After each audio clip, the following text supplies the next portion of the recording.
The core stage of China's Long March 5B rocket, successfully test launched last week, has fallen back to earth, narrowly missing New York City.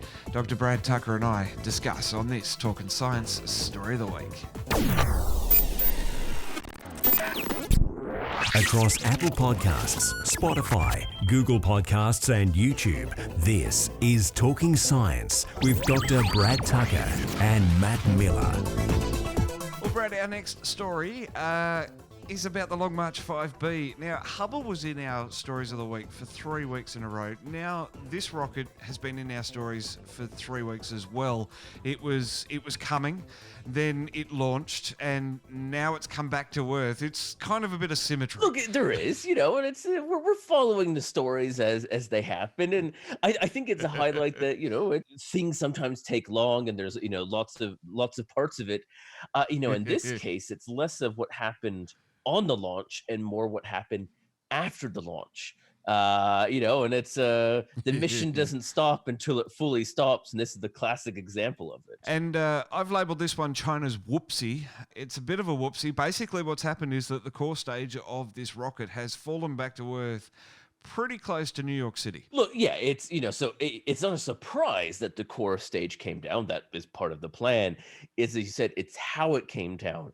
So normally space debris has a plan that when it re-enters, it's slightly controlled, as in they can kind of pinpoint it to vast areas that are wide open. So the Pacific Ocean is a huge target. So in between New Zealand and Fiji and Tahiti, there's kind of a old graveyard of spacecraft somewhere in the bottom of the ocean. And that's because it's relatively uninhabited. There's very few things you can crash over.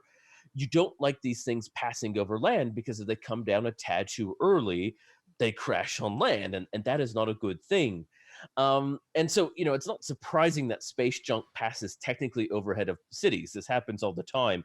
It was that on its way down, in deorbiting, it was passing over the U.S. So it first passed over Hollywood, pretty much spot on, then continued up to Colorado Springs, and then continued over to New York City. And, so had this whole thing just started 15 minutes earlier, the process, you're talking about that it would crash potentially over a very populated area instead of in the ocean. And in fact, where it did end up crashing, kind of on the eastern edge of the Atlantic Ocean, it actually did land parts of it in the Ivory Coast. So it actually did land on land and near a populated, or at least near people. Like I said, whoopsies. Look, it was a whoopsie, and it's the sort of thing where, as we talked about last week, China's really trying to grow their space involvement.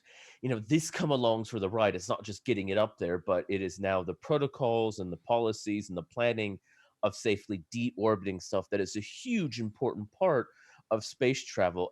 And this isn't picking on China. The US crashed a space station in Western Australia in 1979. So, it's not without fault, and same with Russia. It is that, you have to learn from it, and you have to plan this, especially as you do more launches.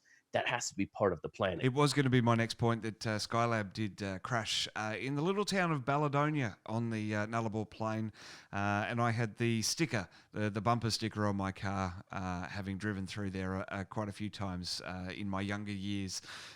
So yes, it isn't just China, but this stage of the rocket, the core stage, was about 20 tons, and it's the largest object to fall from low Earth orbit since Salyut 7 in 1991. Yeah, look, it is no small part, and we do worry not just about the giant 20-ton thing falling from sky, but the rocket fuel, hydrazine, and stuff like that. It is a nasty chemical as well, so you don't want it landing on people and causing harm that way. I always like the Skylab incident because Esperance, kind of like the town mayor, wanted US to pay for the cleanup and trying to get all the pieces because it costs money, and they didn't. And eventually they issued a littering fine to NASA for doing it. And then NASA never paid it. And eventually a radio station in the US did a competition to actually pay the fine for NASA to this little town in Western Australia. So, look, it's these things do genuinely happen. It's all about tourism. That's right, exactly. Don't forget to like, follow, and subscribe to Trekzone all over social media. Thumbs up this video, subscribe, ring the bell here on YouTube to get notified of when we release new episodes 5 times a week. Leave a comment as well. What did you think about China's core stage coming back to Earth a little bit uncontrolled? Let's have a discussion in the comments. Of course, Trekzone on podcasting as well. Search for us in your favourite podcasting app and listen to us on the go. But for now, thanks very much for listening and watching to this Talkin' Science Story of the Week.